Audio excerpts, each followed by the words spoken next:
কিয়ামতের দিন আল্লাহ তাআলা তার বান্দাদের 5টি প্রশ্ন করবেন, যেগুলোর উত্তর না দিয়ে কোনো বান্দা এক চুল পরিমাণ পাও নড়াতে পারবে না। যে বান্দা এই 5টি প্রশ্নের উত্তর দিতে পারবে না তার আর নিস্তার নেই। শুধু তাই নয়, রাসূলুল্লাহ সাল্লাল্লাহু আলাইহি ওয়াসাল্লাম সেই সকল ব্যক্তিকে উম্মত বলে পরিচয় দিবেন না, তাদের জন্য বরাদ্দ করা হবে জাহান্নামের উত্তপ্ত অগ্নিশিখা। কিন্তু কোন 5টি প্রশ্ন আল্লাহ তাআলা নিজে করবেন হাসরের দিন, তা কি জানা আছে আপনার? যদি জানা থাকে তাহলে অবশ্যই কমেন্ট করে জানাবেন, আর যদি না জেনে থাকেন তবে অবশ্যই ভিডিওটি শেষ পর্যন্ত দেখার চেষ্টা করবেন। আমরা আপনাদেরকে জানানোর চেষ্টা করব এই 5টি প্রশ্ন সম্পর্কে। যারা রাসূলের এই হাদিসটি বিশ্বাস করেন তারা অবশ্যই আলহামদুলিল্লাহ কমেন্ট করবেন, আর যারা বিশ্বাস করেন না তারা নিশ্চয়ই ইমানদার মুসলিম নয়। প্রিয় দর্শক, ভিডিওটি শেয়ার করে মুসলিম ভাই বোনদেরকে অবশ্যই দেখার সুযোগ করে দিবেন। আপনার একটি শেয়ারে তারা ইসলাম সম্পর্কে জানতে পারবেন এবং তারা আমল করলে আপনিও তার ভাগীদার হবেন। সুবহানাল্লাহ। ভিডিওটি সম্পূর্ণ দেখবেন এবং কিয়ামতের দিন ওই হিসাবের জন্য অবশ্যই নিজেকে দুনিয়াতেই প্রস্তুত করে নেবেন। পবিত্র কোরআনে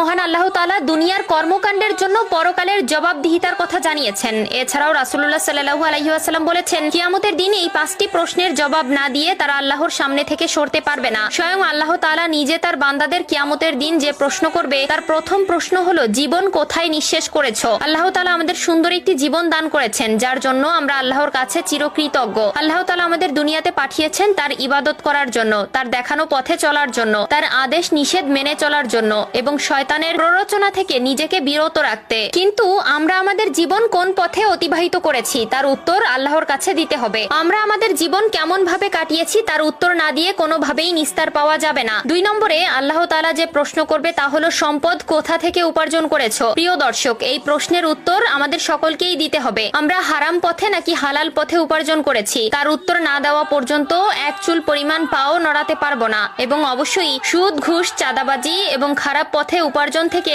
নিজে হালাল পথে ইনকাম করতে কষ্ট হলেও পরকালে আল্লাহ তাআলা আপনাকে শান্তির জায়গা দিবেন। 3 নম্বরে রয়েছে, তোমার উপার্জিত অর্থ কোন পথে ব্যয় করেছো? আপনার দুনিয়াতে উপার্জিত অর্থ আপনি কোন পথে ব্যয় করেছেন তার উত্তর আল্লাহ তাআলার কাছে আপনাকে দিতে হবে। আপনি ভালো পথে ব্যয় করেছেন নাকি খারাপ পথে ব্যয় করেছেন সবকিছুর হিসাবই আপনাকে দিতে হবে। অবশ্যই নিজের দৈনিক চাহিদার পাশাপাশি আল্লাহর রাস্তায় দান করার চেষ্টা করবেন। গরিব, দুঃখী, অসহায় মানুষকে সাহায্য করবেন, তাহলে আল্লাহ তাআলা আপনাকে সাহায্য করবেন। 4 নম্বরে যে প্রশ্ন করা হবে তা হলো, যৌবন কোথায় ব্যয় করেছো? আল্লাহ তাআলা যৌবনকালের ইবাদতকে অনেক বেশি ভালোবাসেন। যে যৌবনকাল খারাপ ভাবে কাটাবে তার হাসরের ময়দানে নিস্তার নেই। 5 নম্বরে যে প্রশ্ন করা হবে তা হলো, দুনিয়াতে যতটুকু জ্ঞান অর্জন